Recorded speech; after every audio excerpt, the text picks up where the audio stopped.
On July 9th, in Marana, Arizona, Christopher Schultz returned to his family home with his 2-year-old daughter, Parker. The day would end in an unimaginable tragedy. According to police reports, Schultz left Parker asleep in the back seat of the family car, a vehicle from his own company. He stated that he left the engine running and the air conditioner on to cool the interior. However, he was fully aware of a critical safety feature specific to this car. If the vehicle is left idling and in park, it is programmed to automatically shut off after precisely 30 minutes. Schultz told investigators that upon entering the house, he became distracted. His attention was divided between putting away groceries and playing a video game. This was not an isolated incident, according to statements from his other children. The interim complaint notes that the couple's 5- and 9-year-old children told police that their father often left all of them in the car unattended.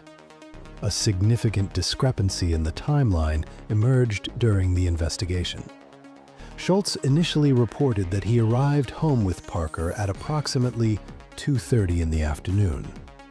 However, law enforcement obtained and reviewed neighborhood surveillance footage, which conclusively showed his time of arrival was actually 12:52 p.m. This meant Parker was inside the vehicle for over 3 hours. By the late afternoon, the searing Arizona heat had pushed the outside temperature to a lethal 109 degrees Fahrenheit.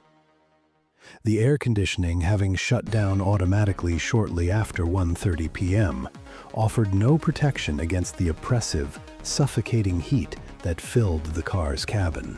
The devastating discovery occurred around 4 p.m. when Christopher Schultz's wife, a medical doctor, returned home from work. She immediately asked about the whereabouts of their 2-year-old daughter. Schultz initially searched inside the house for Parker before the horrific memory surfaced. He had left her in the car. Rushing outside, he found the vehicle silent and still, its engine off. The air conditioning system had long since deactivated, leaving the interior to bake in the brutal afternoon sun. Parker's mother, employing her medical training, desperately attempted to resuscitate her unresponsive daughter, but her efforts were tragically unsuccessful. The scene escalated into one of panic and heartbreak as an ambulance was summoned to rush the child to the nearest hospital. In the midst of this chaos, a raw and painful text message exchange unfolded between the parents, later documented by police. The mother's texts conveyed her anguish and fury. "I told you to stop leaving them in the car. How many times have I told you?"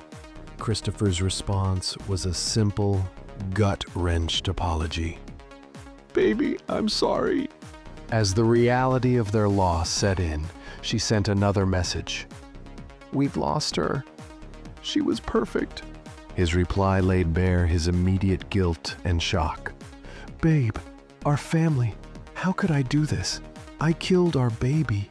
This can't be real." These messages serve as a stark, digital record of the immediate aftermath, capturing the profound grief and the father's clear acknowledgement of his responsibility in the moment his daughter's life ended. The legal machinery began its turn following the incident, resulting in severe criminal charges against Christopher Schultz.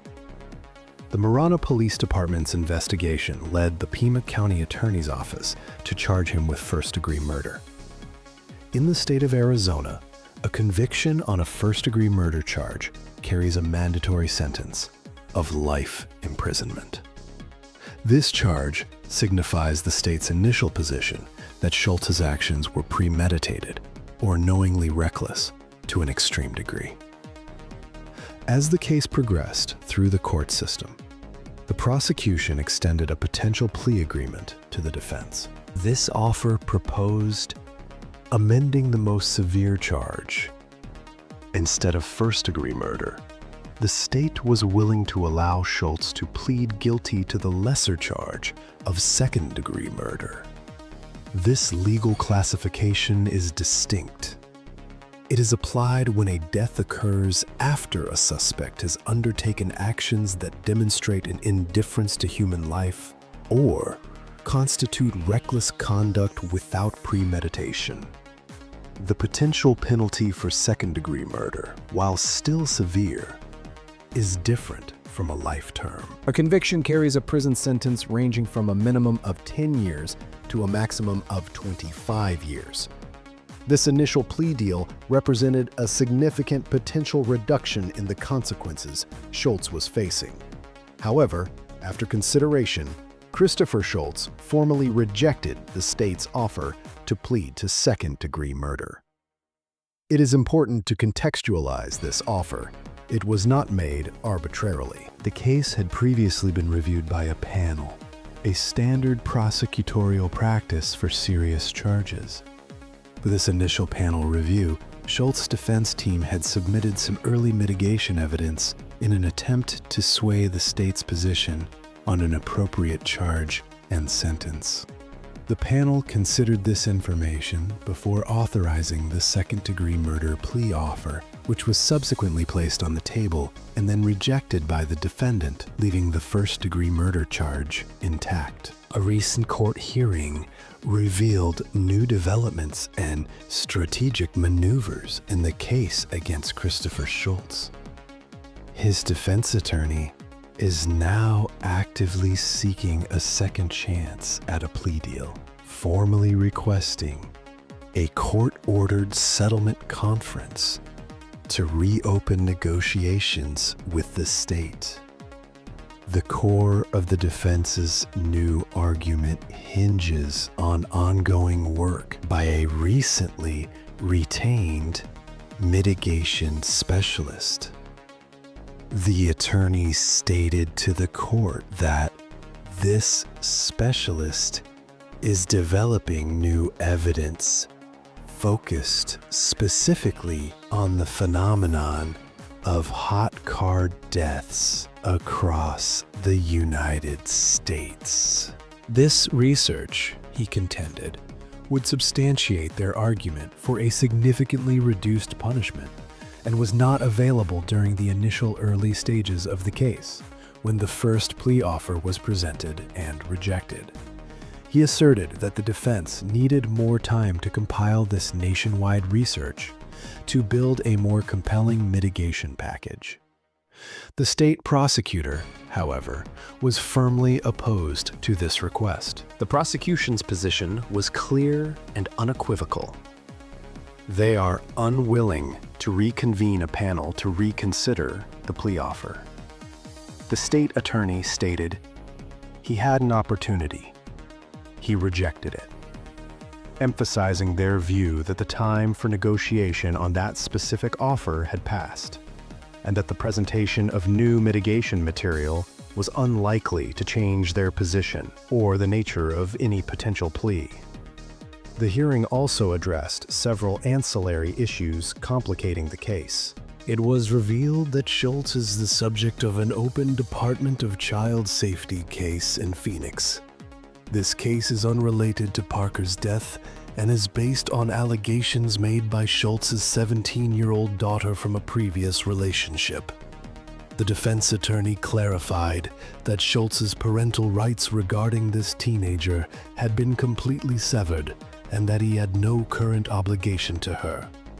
Furthermore, the prosecution raised concerns that Schultz and his family had moved from Pima County to Maricopa County, presumably to escape media scrutiny, and expressed uncertainty about whether he had properly notified pretrial services of this address change, which is a condition of his release.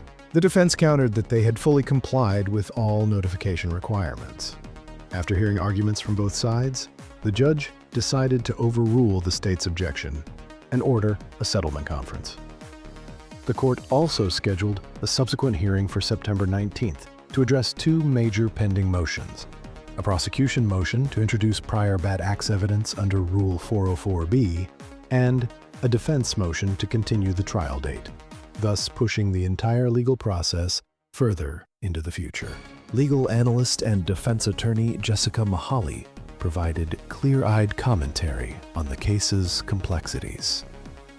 She acknowledged that while Christopher Schultz clearly did not possess an intent to murder his child, his actions were profoundly and knowingly reckless.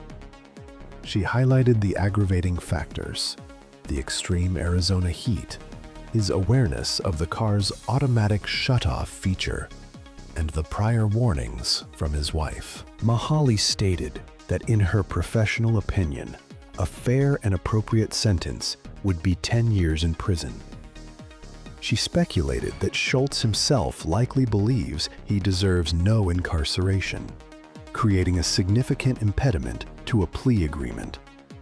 However, she strongly advised against risking a jury trial, given the damning facts, deeming it too risky.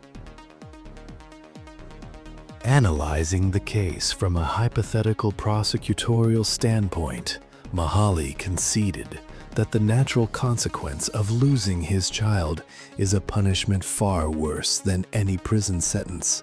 Yet, she differentiated this case from other hot car tragedies, noting that his distraction by a video game made the incident seem more inexcusable to a potential jury. Her concluding analysis was that a resolution at the level of second-degree murder, the charge he initially rejected, with a firmly negotiated sentence between 10 and 15 years, would ultimately be the most appropriate and fair outcome for both sides, balancing the need for accountability with the recognition that the defendant is not a typical violent offender and is already living with the ultimate consequence of his actions. This case, with its complex legal arguments and hearings, is ultimately about the loss of a single irreplaceable life. 2-year-old Parker Schultz was a beautiful child, full of potential, whose life was cut devastatingly short on a scorching July afternoon. The entire tragedy is encapsulated in her mother's own words, a text message sent in the raw immediacy of grief that simply read, "She was perfect." This statement transcends the courtroom debate. It is a pure and painful truth from a grieving parent. Parker's story is not one of legal motions or mitigation specialist, but of a future stolen. She should be alive today, growing up with her sisters, a living part of her family. The court proceedings and potential prison sentences for her father are a societal response to a failure of care, but they cannot correct the fundamental wrong that occurred. The central undeniable fact remains: a perfect and innocent little girl is gone, and her absence is the true and lasting tragedy of this case.